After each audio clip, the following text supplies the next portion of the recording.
Okay, so for this YouTube video, I wanted to do something a little bit different. This video is most likely not going to be prioritized by the algorithm because I'm not filming this to boost our channel or anything like that. In this video, I want to address rejection and how I personally handle rejection. It's something that comes up time and time again in my business and working with artists. I frequently get emails and DMs from artists telling me about their knockbacks in their career and telling me that they want to give up and how others in the art world have put them down, and even asking me and my team to critique their artwork and asking me if their artwork is good enough or professional enough or unique enough. When I prepare for these YouTube videos, usually what I do is I take inspiration from recurring themes that I'm noticing in my audience, and then I'll choose that topic and I'll usually list out 3 steps or the most 5 important things you need to do to handle rejection. And while those sorts of videos are concise and educational and super valuable, in this video I don't want to do that here. I want to share with you a personal story, an experience that I encountered in my life, in my art career, even before I started working in galleries and the art world. For more videos on all things related to art business, do be sure to like, subscribe and hit that notification bell to get notified every time I release a new video. If you're new here, I'm Martha and I worked in the contemporary art world for over a decade. I worked my way up in my career working in contemporary art galleries in London and became a gallery director. I now help artists based all over the world to create wildly successful art businesses.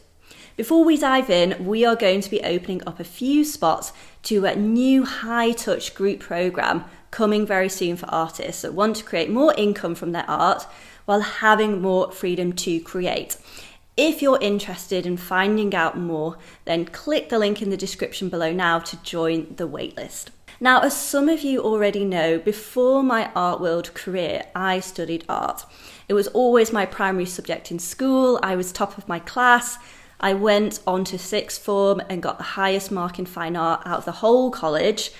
I then went on to do a foundation course, which is what you typically do before going into an undergrad in fine art. So back then on my foundation course, I was looking for art schools in order to do a BA, so a Bachelor of Fine Arts. And what used to happen is there would be these sort of conventions that you would go to meet all the prospective universities in one place. I don't know if they still exist, to be honest, but it's kind of like an art fair, but for universities. Anyway, so back then I travelled to Manchester to go to one of these conventions. Now, I've always been very ambitious, especially in my field. And when there's something that I'm passionate about, I want to be the best, and I want to be around the best people, the most talented, the most innovative, and forward thinking. And I remember going straight over to the Royal College of Art stand, and I had such a great time chatting with the people representing the college on their stand.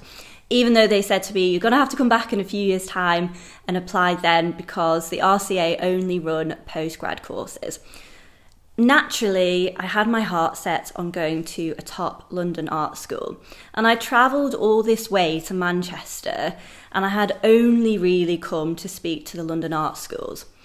All of the London art colleges are within one University of the Arts London. I clocked the representative of the school that I wanted to go to, and I remember so clearly what I wore. I wore this 1960s polka dot shift dress. I used to wear these vintage brogues and I wore this brightly coloured cardigan, and I waited very patiently for the rep to become available while prospective students flocked around her.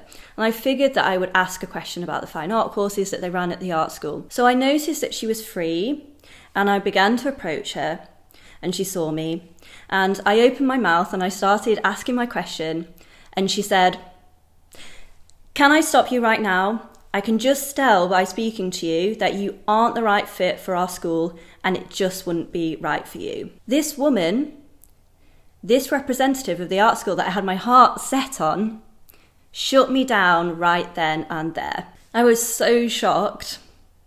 I ran outside and I sat on the steps outside the convention centre and I just cried. I called my friend who was a year ahead of me and had already got a place at one of the London art schools, and they were in their first year. And I was looking for a bit of sympathy, honestly. And as tears rolled down my face, I told him what had happened. And to my surprise, his response was, well, he told me to toughen up and not let anyone affect my dreams.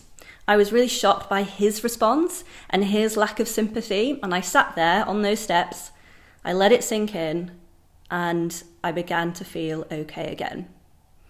And when it was time to apply for art schools, I applied for that art school anyway, and guess what? I got in during the first intake and I ended up going to that school. And what's even funnier is that I ended up getting accepted to all the top London art schools. A few years later into my art school education, after that encounter, I often wondered who that woman was and what on earth she was doing crushing young artists' dreams. Even though it felt so hurtful at the time, really humiliating and intimidating for someone to judge you so harshly and unjustly, I am glad that I experienced that encounter. That encounter could have swung either way. I could have thrown in the towel and given up then and there.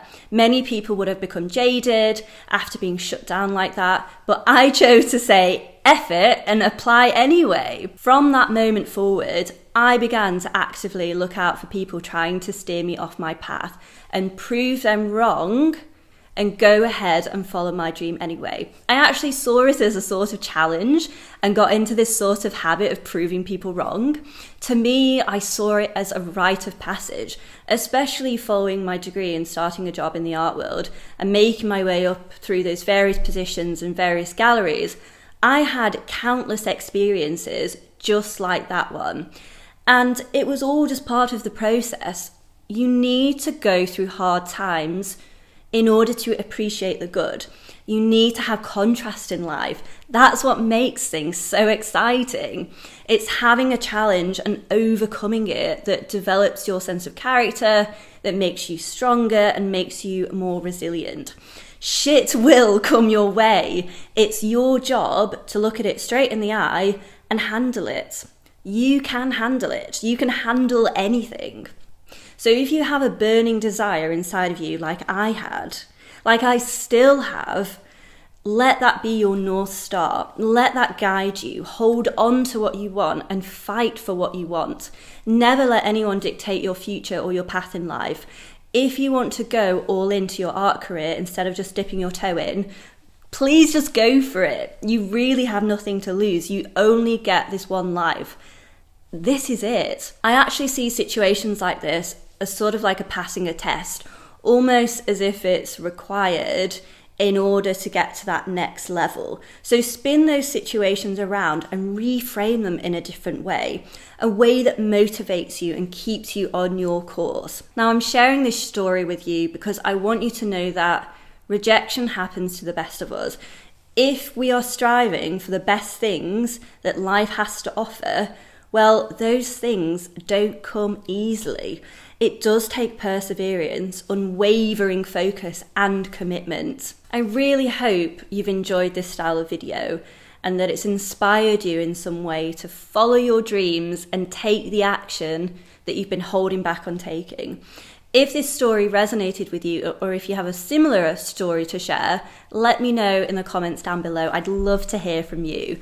And if you would like more of this type of content, like this video and do let me know, and I'll see you in my next video.